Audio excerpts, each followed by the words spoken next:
nấm hết.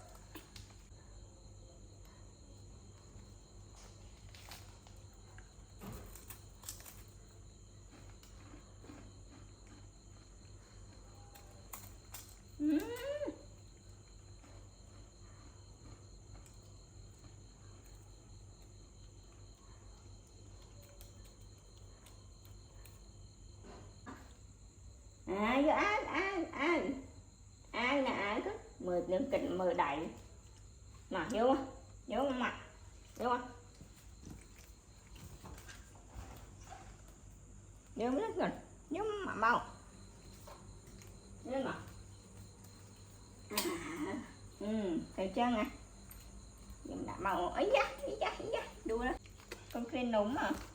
bây giờ núng áo tiết đâu. Thật là màu áo tục bao này ở ai lên đi ra, ăn thêm chứ đấy,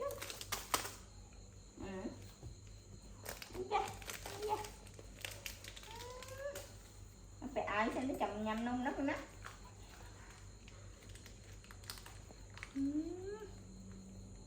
phải ai phải chầm mặt vô nông ở nhầm nông để cho đòn là thế à.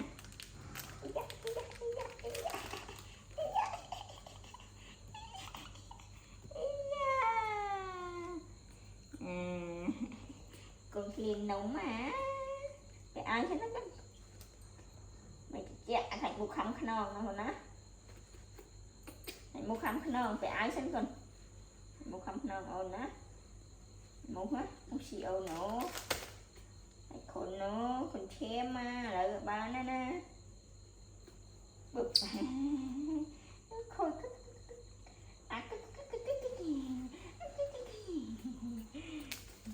nè nhà mới nó nên mà hay ăn này nè trời ơi mình nhầm vậy à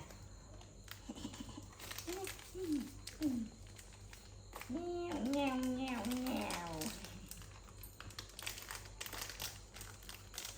chót gì mà hai cây vô mấy bàn kinh tranh hai phần anh mà chia hai này chú ngọt ấy có gì cho bố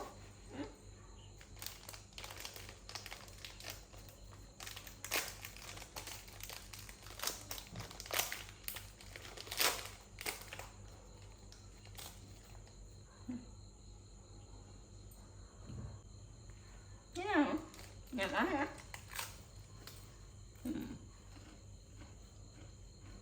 Ngon à, ngon quá tốt ngon à. Thế nào? Thế nào? Từ nhầm đó hả? Bí thế này, mình mời cái trại à.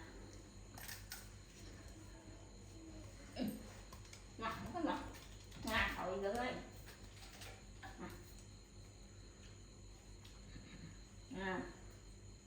đã mà đây mà đã đi bên đã xuống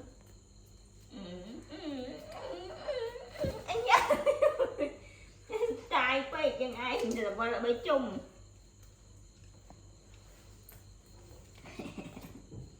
nhá nghe nè này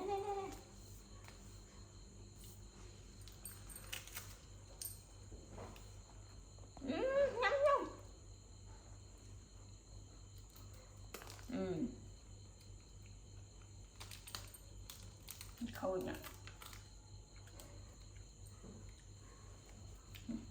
này lên chóp à ai đấy nữa ai nãy vô bị nè chó lên bị chó nó cần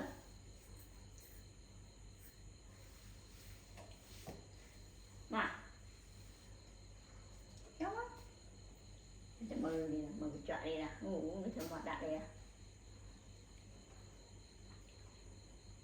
trời ơi nè mà lên nè mà nhắm mở ha trời ơi nhắm mở ha này thôi bên mẹ ăn nha mà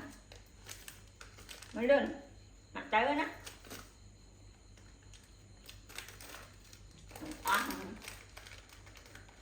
mà cho mới lên anh sẽ bao cái mới lên cho mới lên anh bên hoa nó hoa thế à mất thuê chạy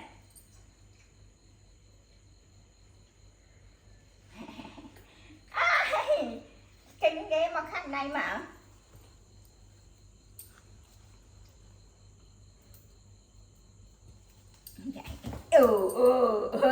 Rọt niệt bạch bà mất đâu mà phèn bạch bà rồi ngược khỏi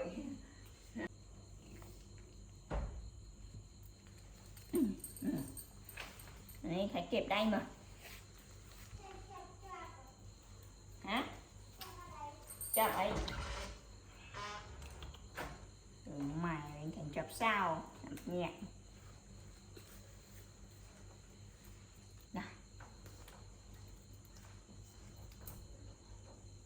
chứ bây giờ ai mà bao mà vô mới lên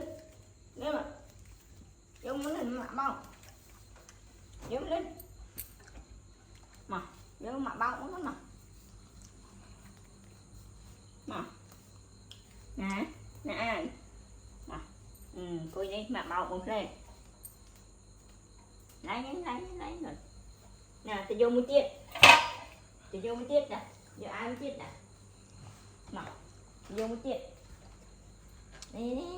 vô mới tiết đang muốn tiết đó thì tầm môi rồi mới tiết sức rồi đó lên giờ ai mới tiết sức đó để mơ sẽ yêu để hộ mơ kia rồi giờ ai không đó mình là nơi đúng tê giờ ai mới xem mất mà nó mẹ giờ thôn thân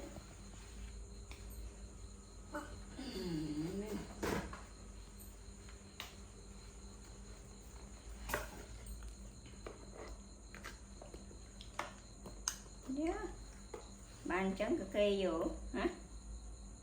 đặt bao ai bọng nước đi hả bao ai bọng nước đi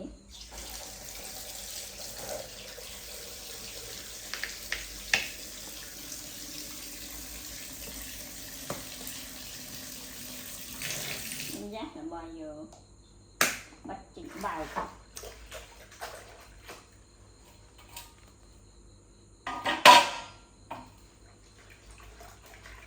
hiêm con hiêm con coi sữa con bụp mẹ lẽ rồi cho mặt bạch cua thấy chồng hả cái bao hàng vàng anh cháu hay cho biết anh cháu hay cần coi như hàng coi mới bao lại nhau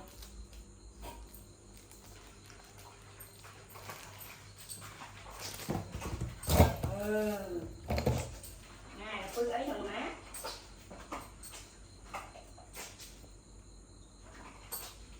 bi đánh cua mẹ cười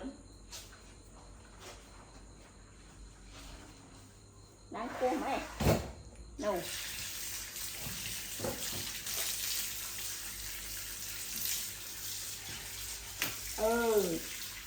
đánh cua ra đấy rồi mặt